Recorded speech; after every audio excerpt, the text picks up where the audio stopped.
I'm here to break some important news to you. You might not be happy after hearing this, but this is important. The amount of time you study does not matter. In my class, there were always a few students that could just study for 1 or 2 hours and absolutely crush the exam.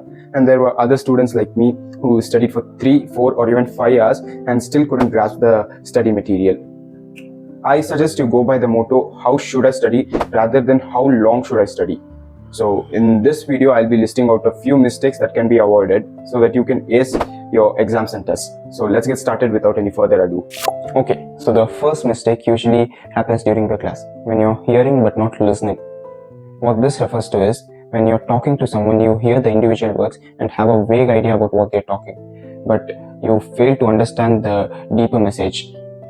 For example, let's say that you are sitting in a history class where your teacher is explaining about the Boston Tea Party.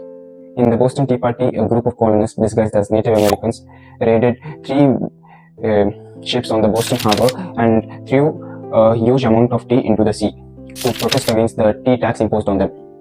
If you're simply sitting and listening, you would think that these guys are pretty rebellious. But if you are thinking about the deeper theme, you will get a better hold over the content. You will realize that the Boston Tea Party was a symbolic act of defiance.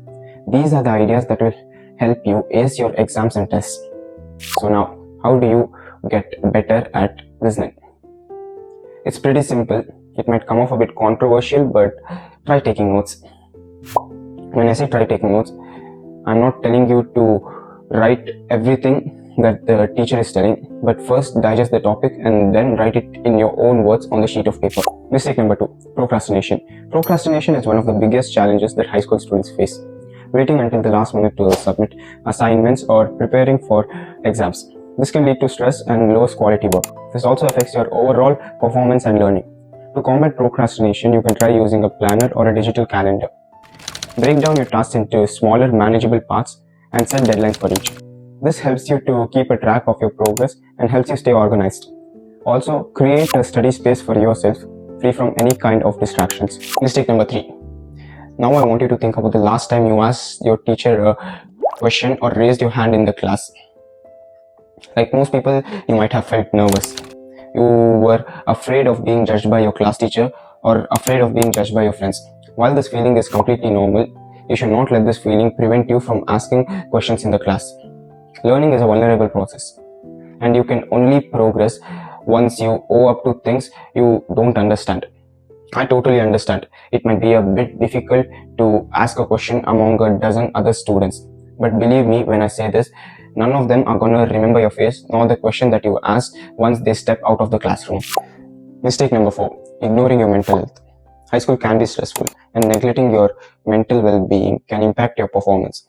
So don't hesitate from seeking support from your parents, counselor, or friends. Mistake number 5, not getting involved. Participating in clubs, sports, and other extracurricular activities is a great way to make friends, learn new skills, and boost your college applications.